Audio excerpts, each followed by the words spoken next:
Well, I've got some bad news at the off-grid homestead. I think I broke my rib again. The same one that I had broken before.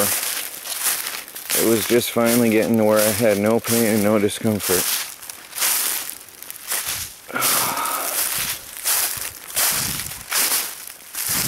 Really, really mad. I'm really angry right now.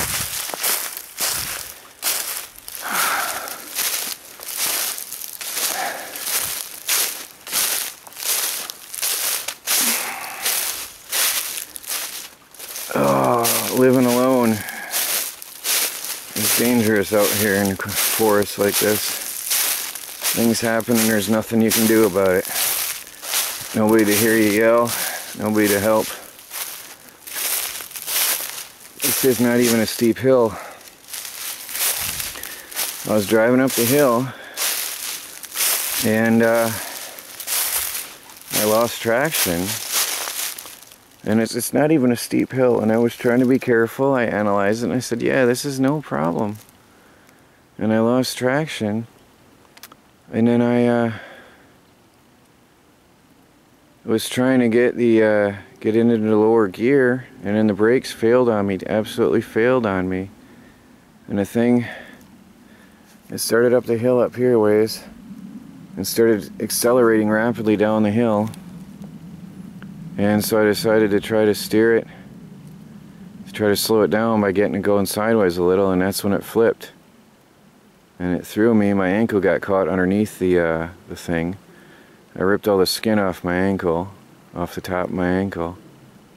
I just peeled it right off the top of my ankle. And I fell with my arm directly right under my cracked rib. And I'm in a lot of pain now. And that thing isn't going to run for a while. The engine was upside down. I tried to right it a bit at first. It was totally upside down, and I got it at least on its side. So the gas isn't leaking out at least. It was fully upside down. So beautiful sunny day, and now I've got a broken rib, I think. I won't know until the shock is fully worn off, but I thought I felt the bone edge on edge. But you know how your body takes away the pain for a while when there's an accident. So I'll know in a while. But it hurts. It's getting there. I'm starting to feel it. Well,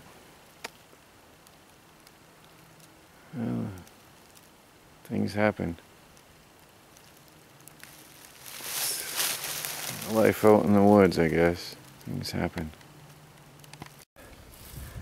It is 80 degrees out and 76 in at 2 o'clock in the afternoon.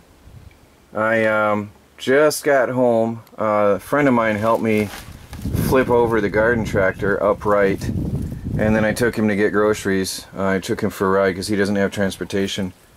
I just got in, and I haven't done anything yet. I've been hurting. Let me show you what's going on outside.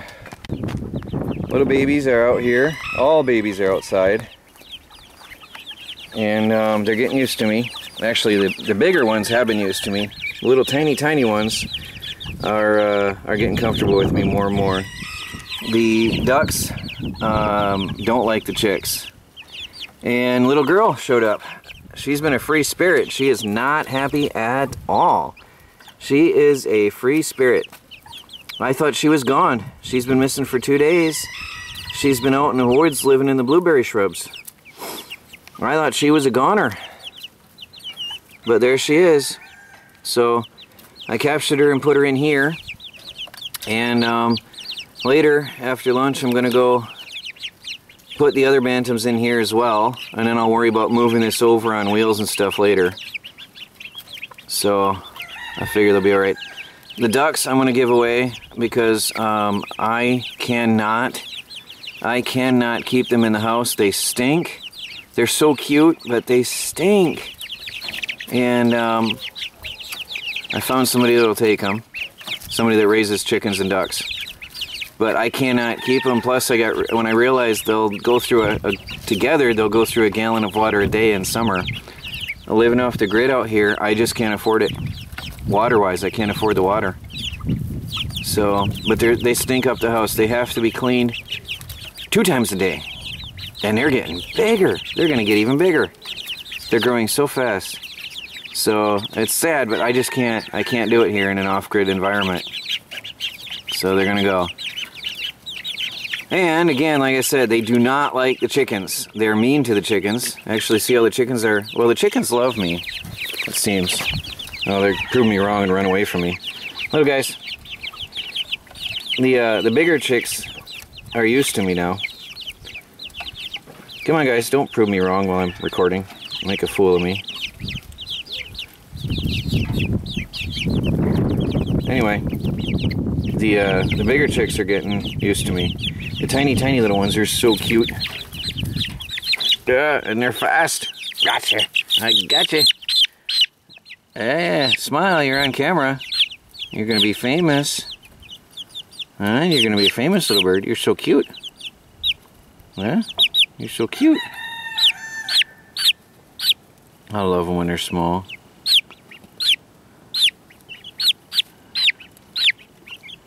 Anyway, get on in there. Yeah, they can fit through. I do have some, what do you call it, hardware cloth I'm going to put up there. So, look at that.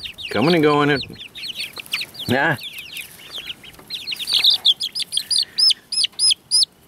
Oh, get a better grip. Get your wings down. There you go. I got you. Now you're on camera. If you're not the same one, I'm not sure.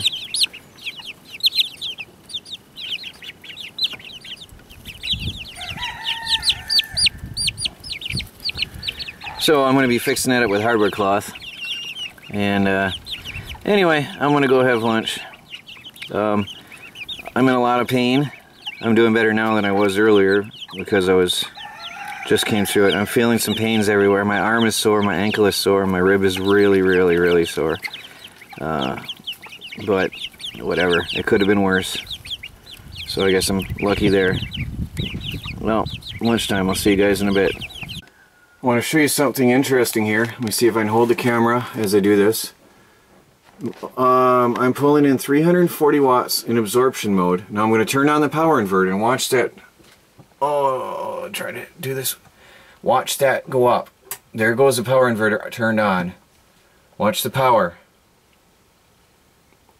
I just turned on the inverter. The power's going up. So the charge controller is only taking what the batteries need, and then I'm pulling in 100 watts more just by flipping on the charge controller. So anything above 328 is wasted energy, unused wasted energy. So I've got power to burn in here now. I like it. So I'm going to run the laptop for a few minutes while I have my lunch and check some comments and stuff and burn off some excess solar that would otherwise just be gone. Sorry about the shakiness trying to do that with one hand while I was adjusting the, turning on the inverter. But I thought that was interesting to see that the charge controller will adjust based on the needs of the battery. Well, here's an interesting mix. Let's have a look at what's down here. Here's the little babies. There's the bantams. And there's the ducks. Everybody's in here. And the bantams are only interested in trying to find a way out. The babies are just comfortable and happy, and the ducks are trying to avoid the bantams.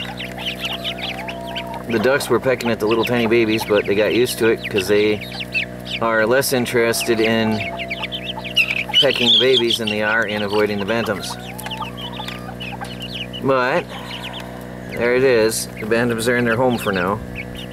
I put up some hardware cloth to keep the babies in, and it's working. So they're gonna stay outside all day. Well, it's 4 o'clock right now, after 4. But the bantams are unhappy. they're not much bigger than the chicks. See, that's that full-grown hen right there. But anyway, there it is. There they are. And then the babies will go in overnight again. For now. I don't know. I might see if the bantams will accept the babies in bed, and if so, the babies can stay upstairs with the big boys. I'll experiment tonight and see if they'll accept them. See what happens tonight. Now, let me tell you what's going on with the generator. I know you hear a generator going out, running, so I'll tell you why. I have this tiny little cube chef mate. This is a compressorless refrigerator. Very tiny. Baby cat goes sit in by the refrigerator. See, compared to baby cat. Huh? Say hi to the camera. Huh? You want to smell what I've been up to? There you go. It's a tiny little fridge, and I got it in here. It doesn't even hold a quart of milk upright. It's really tiny. But it's a compressorless fridge. It's a solid state Peltier element powered fridge, and baby cat's jealous of black cat. So anyway, I'm running that, and I've got the generator running to help offset the power draw from the fridge. Now I've got heat blowing out back here, so it's blowing heat, and inside I put the last of my alcohol-free beers. It's got a cute little light that kicks on. Oops, they're falling out. Yeah, it's got a long way to go before they're cold. Yeah, get in there. Oh, that goes in there. Sorry about that. So I'm hoping to cool it off. It's 75 watts. Continue as well. Hopefully it's thermostat controlled. We're going to find out. It should cycle. So it's 75 watts. Actually, I'm going to turn that on high. It's got 5 settings. Let me pause the camera. Alright, I just turned it on the 5th setting, the highest temperature. It's got 5 settings. It doesn't hold much, but it'll keep my cheese and my you know, whatever, a couple drinks here and there cold. If it cycles on and off, then I'll be in good business here. And my idea, if it works, if the fridge works, which I'm going to find out here by the end of today, is I'll heavily insulate this on all the sides except for the back, and I can insulate it on the bottom and on the sides and on the front. Basically, I can build an insulated box around this thing, and then what I can do with that is I can increase the effectiveness of that. So if it works, I'll be building the insulated box around it then, and see if I can reduce its power consumption. So I'm going to get the kilowatt meter on there as well. I'm going to dig that up, get the kilowatt meter on there, and compare it with before insulated and after insulated, and see if it makes a difference at all. And I'm going to keep it off at night. I'm only going to run it during the daytime when the sun is shining, and I should be good to go. There's Black Cat, Squeaky Cat. You know your name, don't you? Huh, Squeaky? Yeah? She loves that window in the bathroom. Looking outside all day long. Especially with the window open, she loves it.